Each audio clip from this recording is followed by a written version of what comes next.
Trauma in video games is always one of the most talked about subjects. How is this a representation? Is it a good representation? What is good and bad about this representation? Within the subject, we can use an example of Omori and talk about how this is a good and proper representation of what I like to call loud trauma in video games. All of this is coming from a trauma survivor's viewpoint. It might not be how you view it. Now, what is loud trauma?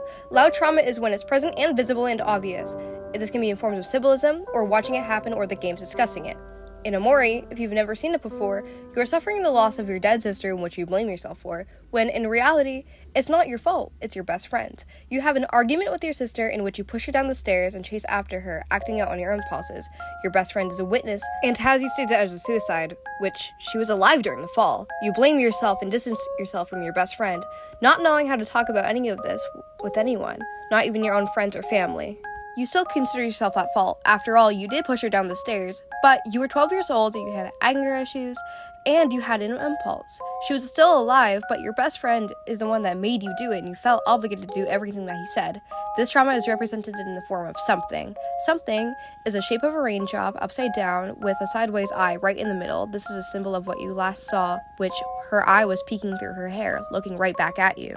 Now, how is this trauma shown? You begin to lock yourself in your room and live in the past when your sister was still alive. She was almost like the glue to the friendship as everyone loved her. The main characters are Hiro, the sister's love interest, Mari, the sister, Omori, a personification of the main character, Sunny, Aubrey, Kel, and Basil, your two best friends, and the one who is there for the argument. You make up an entire fake world revolving around them. This is also known as maladaptive daydreaming.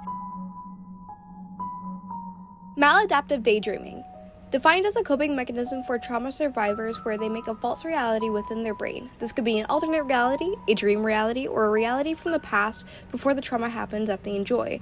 This is common for those that are still experiencing said trauma. The reason for the daydreaming is because it feels much safer in this false reality than actual reality. This is a disconnect from the trauma, resulting in the victim to isolate and rely on this coping mechanism, an action which one does in order to relieve some sort of anxiety on nervousness, never helping themselves from the trauma that they experienced and come to terms with their lives. In the game, during this maladaptive daydreaming, you would become witness to a secondary version of Basil, known as Stranger. Stranger is a representation of the disconnect of your once best friend, trying to separate the actions from the person who committed them, also known as separating the art from the artist. Though it does not work. You follow Stranger into a barn that shows images of your family with your sister, leading you to try and escape, bringing you back into a room known as white space. This is also a sign of a trigger.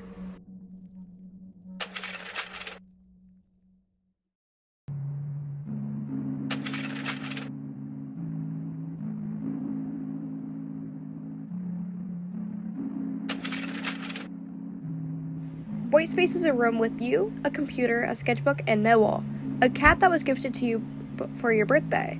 Mewo constantly asks if you're waiting for something to happen, which is a play on words of your trauma with your sister, but this is also a question with empty meaning. White space is a room you go to when you lie down in your bed. It has a door which leads to a dream world with all your friends and your sister are waiting for you with a picnic, a gleeful and joyful sight, while black space is an upside-down version of this, is a representation of your fears, thoughts, worries, and trauma. It's a much darker and anxiety-filled and uncomfortable place. The pictures of you and your friends or faces are corrupted and sometimes are not even there, showing your disconnect from them when you become aware of the fact that they don't understand why Mari's dead. You have to yet to tell them the truth. This is found by a game of Hangman, a reference to Mari's death. White space and black space are both sides of the trauma coin. You can be coping, but it comes at a price of remembering and digging up your traumas and the pain that they caused you. This means giving trauma personality and a conductor to express and give it symbolism with the acts of the trauma.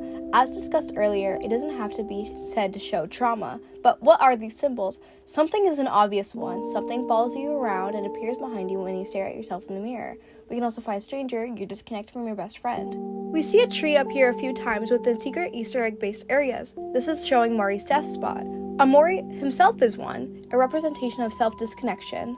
This is disconnect from the situation, and a version of yourself that shows how you feel about yourself and how others might see you, which is a form of depression. Depression being found in Omori is not just in a gloomy appearance, but is in an alter ego that almost takes over Omori. In the bad ending, Omori takes over Sunny, not being able to overcome the terms with his trauma, and he forever lives in that state of maladaptive daydreaming that he cannot escape from, relying on a toxic trauma coping mechanism. Another one we see is the coloring in a dreamlike world where Sunny lives in, or Omori. Everyone is colored but him. He remains to be black and white, and we see the rest of the colors being shades of pink, blue, purple, green, etc. This is showing that he's an outcast from the rest, being uninviting, sad, standoffish, while everyone else seems happy.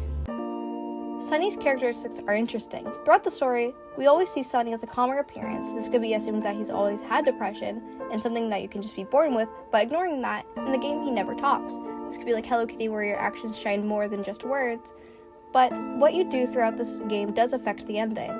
You have to make a choice. One of the most important ones is if you open the door when your best friend Kel comes to see you. He hasn't opened you since he's been knocking at your door for a long while now, it seems, implying to be 4 years. If you avoid the door, you are locked in a hikikomori route. It disconnects you from a lot of the outside world, but adds new places in your fake reality. For context, hikikomori is described as a person that avoids social contact, commonly seen by never leaving your room or house, lacking social contact with family members, friends, and overall just not going outside. This could be a trauma response in order to subconsciously protect yourself from not getting any more added trauma. This is just a poor way of trying to help yourself. Though, if you open the door, it leaves you able to reconnect with yourself and with your friends, leaving you to take the true route, which ends up in you telling the truth. The truth is, owning up to how Mari died. This leaves something to disappear behind you. Trauma acceptance can always be a difficult action to represent and can sometimes be toxic acceptance. An acceptance that leads you to look down on yourself and feel the need to add more negativity in your life. Though trauma acceptance in Omori has symbolism for being set free and comfortable with how your life is and now realizing you're a survivor. With the multiple alternate endings, it shows other aspects of trauma acceptance, resulting in either life, death, or letting your difficult struggles overcome you and absorb you. Some of these endings represent real-life situations where the survivor ultimately commits suicide, not bringing themselves to bear the pain any longer. Though trauma can happen anywhere, so can trauma acceptance. It all depends on the routes you will take into helping yourself and relying on the good supports around you. Mental health will always be a priority no matter what. Games showing that can truly make others feel more comfortable and seen amongst the playing experience so they can see themselves in the media. Thank you for watching this video. This will be a part 1 of 3 of representing content in media or social media. I appreciate it for your time.